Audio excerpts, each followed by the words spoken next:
رضی اللہ عنہ وسی مبارک دا ډیر زمانه لپاره د سند خبره ده دین نبی حجت او طریق ما د لپاره بل د اهل بیت د مینې نشتا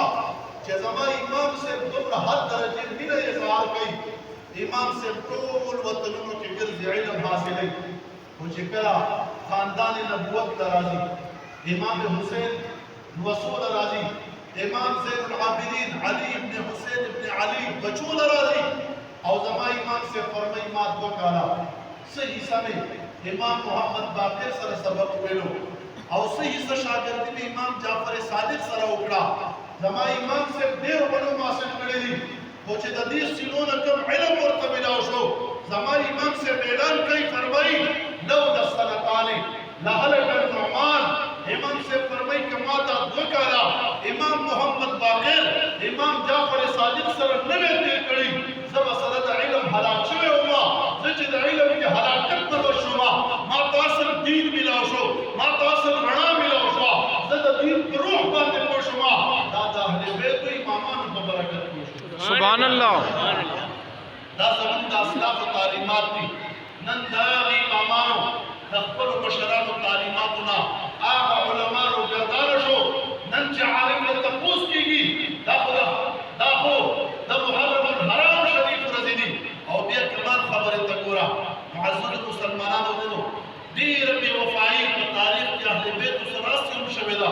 او ډیر د دې دور بدقسمت او امتی موي او بیا هغه بدقسمت مولا چې دې سره د علم نه سره د قران او حدیث نه سره د کتابونو د تاریخ نه اهل بیت په شاور اړي او ځان نه غرض ګرځي ځا اکثر ویما الحمدلله شکر دې چې زموږ کتابونه محفوظ دي زموږ د اسلاف کتابونه موجود دي ورنه دې خلکو په زموږ دین ورکړیو دې خلکو په زموږ د دین نقشه بدل کړې و د 9-10 محرم راشي په دې کې خلک د نیاز اخلاص کوي څومره علما دي چې دا د خپل عوام ته د نیاز درس ورکوي او کچا د اهل بیت د روح خوشالولو لپاره یو عاشق د اهل بیت را پاسېدلی دی امامان اهل بیت د روح خوشالولو لپاره خپل وسه شوی دا یو کوی ګلاس چاله ورکوي یو شربت ګلاس چاله ورکوي مولا په هغې باندې فتوا لګوي هغه پاک تبرک حرام ګرځوي دا څومره بې وفایي کوي دی ای مولا کله دې په حرامو خبرې ونه کړې کله دې خلکو په سود باندې خبرې ونه کړې کله دې مقتدي د ناروا نه منې نه کړو کله دې مقتدي د مذهبګروپي نه منې نه کړو مقتدي کله حرام صفت او هغې مذمت ته بیان نه کړو خو چې کله د اهل بیتو د دې پاک ارواحو لپاره امت د رسول الله مبارک اخلاص پیش کړي هغې ته فتوې را بهر کړه د خپل ځان نه فتوې ورکړه حالانکې موږ سره د محدثینو فتوې موجودې دي شیخ عبدالعزیز محدث دهلوي دا فتوا په تېرو ورځو کې هم ستاسو په کلي کې مجلس کې مودې محرم شریف کې ویلې وه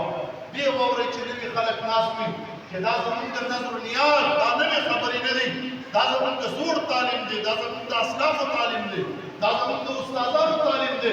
شیخ عبدالعزیز محدث دهلوي مبارک د برصغیرو پاک وایي دا حدیث استاد دی هرې مدرسې ته لاړ شه دلته ګیر چاپېره چې څومره مدرسې تاسو سره موجودې دي تاسو لږ ورشئ تپوس ورته وکړئ مولا تا حدیث سند چا ته رسېدلی دی دی به وایي زما حدیث سند شیخ عبدالعزیز محدث دهلوي ته رسېدلی دی دا څنګه سند دی چې خپل سند نه خبر نه یې دا څنګه سند دی چې د خپل سند د استاد د کتابونو نه خبر نه یې او ځان نه فتوې ورکړې د حرامو دی مبارک فرمایي وعامې کې ثواب آن نیاز حضرت امامین نمائن دی فرمایي چې هغه طعام هغه نیاز چې د امامینو ته نسبت وشي امام حسن ته نسبت وشي امام حسین ته نسبت وشي او کوم طعام تیار شي فرمایي برام فاتحه وکل و درود خواندن تبرک پیش ودا وایي چې په هغې باندې چا کل شریف وویلو درود شریف یې وویلو دی مبارک فرمایي فایده به دا وي چې دا عام طعام نه پاتې کېږي دې د تبرک وشي سبحان الله او بیا څه وایي مولا څه فتوا ورکوي شربت مسکا مولا څه فتوا ورکوي لسم محرم خوراک مه خوره او دی مبارک څه وایي شیخ عبدالعزیز محدث دهلوي په فتاوا عزیزیه کې فرمایي خوردن بسیار خوب استا وایي د دې امامانو نیاز خوړل ډېر فایده ورکوي مرضونه ورسره پاکي دا خو زموږ د اسلاف بطور علاج پڑھلے دے دا زمون کا اسلاف بطور دوائی استعمال کرے دے چې مریض راغلے دے لا علاج مریض راغلے دے او د امامین نیاز پڑھلے دے رب ور شفا ورکړي سبحان الله. ځکه معزز مسلمانانو آل بیت سره مینه محبت دا د رسول الله مبارک تعلیمات دي حضور علیہ السلام مبارک حدیث شریف اوري